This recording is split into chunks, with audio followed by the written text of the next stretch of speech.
नमस्कार दोस्तों, कैसे हैं आप लोग? आज मैं डिस्कशन करने वाला हूँ एक ऐसे आईपीओ के बारे में जो धमाका करने का पॉसिबिलिटी रखते हैं। मतलब एक अच्छा खासा लिस्टिंग होने का पॉसिबिलिटी रखते हैं। ऐसी बात मैं क्यों बता रहा हूँ? क्योंकि बहुत दिनों के बाद मुझे एक आईपीओ मिला, जिस आईपीओ में एक अच्छा खासा लिस्टिंग देखने को मिल सकता है। देखिए, कोई भी कंपनीज़ के ऊपर अगर रिसर्च किया जाए, तो कुछ पॉइंट ऑफ व्यू से अगर देखा जाए, तो उस कंपनी के ऊपर एक पॉजिटिविटी और एक नेगेटिविटी के बारे में पता चलता है। तो इस कंपनी के बारे में मुझे क्या पॉजिटिविटी मिला, जो मैं इस वीडियो के अंदर आपके साथ शेयर करूँगा। तो इस वीडियो को लास्ट तक देखिएगा और अभी तक अपने चैनल को सब्सक्राइब नहीं किया तो ज़रूर कर लीजिएगा। तो सबसे पहले देखिए कंपनीज़ की जो डिटेल्स है, अगर उसके बारे में बात करें तो कंपनी का नाम क्या है? कंपनी का नाम है स्कोडा ट्यूब्स लिमिटेड। तो कंपनी के नाम से ही आपको पता चल रहा है कि कंपनी बेसिकली एक ट्यूब्स मैन्युफैक्चरिंग कंपनी है। ट्यूब्स का मतलब है जो स्टेनलेस स्टील ट्यूब्स है, जो स्टेनलेस ट्यूब पाइप है, तो उसी के ऊपर कंपनी काम करते हैं। तो देखिए कंपनी कैटेगरी वाइज जो जो कैटेगरी के ट्यूब्स कंपनी यहाँ पे बेच रहा है, तो वही कैटेगरी के ट्यूब्स यहाँ पे देखने को मिलेगा। तो कंपनी के जो बिजनेस है वो कितना पुराना है, कंपनी किस तरीके से बिजनेस कर रहा है, चलो एक एक करके सब देख लेते हैं। सबसे पहले देखिए कंपनी स्टार्ट हुआ था 2008 में। कंपनी का नाम है स्कोडा ट्यूब्स लिमिटेड और एक कंपनी मैन्युफैक्चरिंग करते हैं stainless steel tubes and pipes. तो इस सेक्टर में बहुत सारे अलग अलग कंपनीज है जो मार्केट में ऑलरेडी लिस्टिंग है। तो उसके साथ कंपेयर करके आपको दिखाऊंगा कि स्कोडा ट्यूब कितना स्ट्रॉन्ग कंपनी है। तो देखिए तो कंपनी प्रोडक्ट कंपनी बता रहा है कि कैटेगरी वाइज टू कैटेगरी का पाइप वो बनाते हैं। एक सीमलेस ट्यूब्स और पाइप्स बनाते हैं, दूसरा वेल्डेड ट्यूब्स एंड पाइप्स बनाते हैं। तो कंपनी के जो बिजनेस है वो stainless tube seamless pipe, stainless tube seamless tube and stainless still you tubes, मतलब यू कैटेगरी का ट्यूब। यू कैटेगरी का ट्यूब मतलब कुछ इस तरीके से आपको देखने को मिलेगा। मतलब इस तरीके से कुछ कैटेगरी से आपको यू ट्यूब आपको देखने को मिलेगा। तो कंपनी कैटेगरी वाइज अलग अलग कैटेगरीज के ट्यूब्स बनाते हैं, पाइप्स बनाते हैं। तो कंपनी के जो बिजनेस है वो मैन्युफैक्चर एंड प्रोडक्शन जो होता है। कंपनी बताता है कंपनी ऑपरेट ए हॉट पेपरिंग, मतलब आप देख सकते हैं पेपराइजिंग मिल्स जो है वो एक्चुअली बेसिकली जो मटेरियल एंड स्टेनलेस स्टील के ऊपर कंपनी काम करते हैं। कंपनी के अलग अलग जगह पे मैन्युफैक्चरिंग हब है, जैसे अहमदाबाद में है और राजपुर, उसके साथ साथ आप देखेंगे गुजरात में भी है। तो अलग अलग जगह पे है। कुल मिलाकर 49 स्टॉकिस्ट है, मतलब ऑल ओवर 49 स्टॉकिस्ट है और 16 कंट्रीज में कंपनी बिजनेस को फैला के रखा है। उनमें से पॉपुलर कंट्री है United State, Germany, Netherland, Italy, Spain and France. तो 16 कंट्रीज में कंपनी बिजनेस को फैला के रखा है, तो ये गुड पॉइंट्स है। और कंपनी का डिस्ट्रीब्यूटर नेटवर्क जो है वो इंडिया में है और साथ ही साथ यूनाइटेड स्टेट में है और यूरोप में है।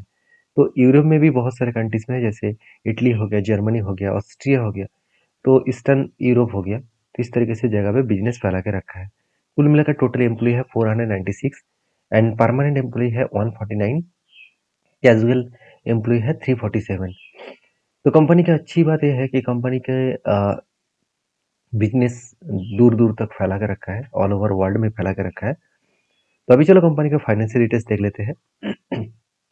तो फाइनेंशियल डिटेल्स में तो सबसे पहले देखिए कंपनी के जो पीरियड है 2022, 2023, 2024।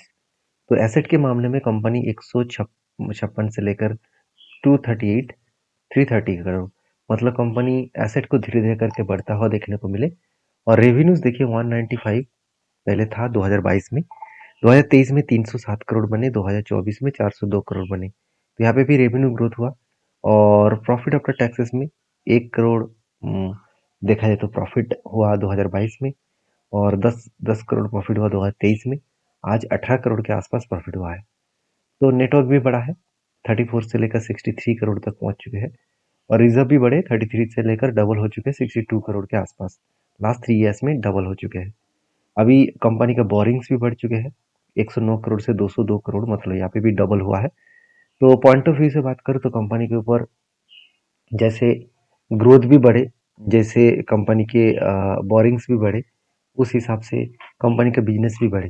तो कितना कंपनी की आर ओ सी आ रही है, आर ओ कंपनी का 28% है एंड आर ओ सी 15% है। दोनों ही आपको अच्छा खासा लेवल्स में देखने को मिलेगा। अभी इस कंपनी के ऊपर जो कंपटीटर है, जो कंपटीटर के हिसाब से देखूँ तो इस सेक्टर में अलग-अलग कंपनी लिस्टिंग है। जैसे आप देख सकते हैं Ratnamani metals tubes limited, Venus pipes limited, साथ ही साथ Welspun solutions limited, Suraj limited. तो सारे कंपनीज के हिसाब से देखूँ तो बेसिक अर्निंग पर शेयर के हिसाब से स्कोडा का 4.60 है और बाकी कंपनीज का अर्निंग पर शेयर अच्छा खासा देखने को मिलेगा। तो यहाँ पे स्कोडा का अर्निंग पर शेयर थोड़ा सा कम है और वैल्यूएशन के हिसाब से यहाँ पे एक बार में पी रेशियो यहाँ पे दिया नहीं है, तो कोई बात नहीं।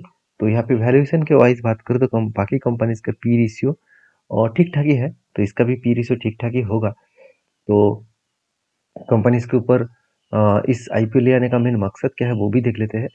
देखिए कैपिटल एक्सपेंडिचर, मतलब कंपनी बता रहा है कि खुद के जो कैपिटल है उसको इसीलिए बढ़ाया जा रहा है क्योंकि कुछ एक्सपेंस ज़्यादा करना है, कुछ नया बिजनेस के ऊपर, जैसे कैपेसिटी बढ़ाना है seamless and welded tubes and pipes के ऊपर। तो जो कैपेसिटी पहले जो था, मतलब जो प्रोडक्शन पहले हो रहा था उससे भी ज़्यादा प्रोडक्शन बढ़ाना है, इसलिए मार्केट से पैसा उठा रहा है। दूसरी बात फंडिंग द पार्ट, आप देख सकते हैं जो वर्किंग कैपिटल रिक्वायरमेंट जो पहले ही बता चुका हूँ, और कुछ जनरल पर्पस। तो एक्चुअली कितना पैसा उठाया जा रहा है चलो वो भी देख लेते हैं। अगर वो देखा जाए तो ओवरऑल टोटल 220 करोड़ के आसपास पैसा उठाया जा रहा है। अच्छी बात यह है कि पूरा का पूरा पैसा कंपनी बिजनेस के ऊपर इन्वेस्ट कर रहा है, एक भी पैसा प्रोमोटर के जेब में नहीं जा रहा है। तो ये गुड पॉइंट्स है और बीएससी एनएससी दोनों में लिस्टिंग होता देखने को मिलेगा। और इसका आईपीओ का जो साइज है वो सॉरी इस आईपीओ का जो प्राइस रेट है 130 से लेकर 140 रुपीज़ के अंदर आपको प्राइस बिड दिया गया है 10 का फेस वैल्यू के हिसाब से। तो 28 तारीख आईपीओ ओपन होगा, 30 तारीख को आईपीओ का लास्ट डेट रहेगा और इस आईपीओ लिस्टिंग होगा 4 तारीख। एक लॉट खरीदने के लिए आपको टोटल फिगर आउट देना होगा करीबन 14,000 रुपीज़। और अगर रिटेल मैक्सिमम लॉट खरीदारी करें तो 14 लॉट खरीदारी कर सकते हैं, जिसके लिए करीबन करीबन 1,96,000 तक आपको देना पड़ेगा। तो इसमें ग्रे मार्केट प्रीमियम एक बार देख लेते हैं। तो इस कंपनी का ग्रे मार्केट प्रीमियम क्या है? अगर 23 तारीख का डेटा देखूं, मैं एक बार रिफ्रेश कर लेता हूँ। अगर डेटा कोई नया आए, नहीं अभी तक नहीं आया, तो 23 तारीख का डेटा दिखा दूं तो करीबन करीबन 16 रुपीज़ का ग्रे मार्केट प्रीमियम दिख रहा है, करीबन 11% के आसपास। तो यही से एक अंदाजा लगता है कि कंपनी का अच्छा खासा लिस्टिंग गेन आने का चांसेस है। अभी मेरे ओपिनियन आपको बता दूं कि मैं ग्रे मार्केट प्रीमियम लास्ट दिन देखूंगा। लास्ट दिन का मतलब क्या है? लास्ट दिन का मतलब है जिस दिन इसका आईपीओ का लास्ट डेट है, मतलब 30 ऑफ मई।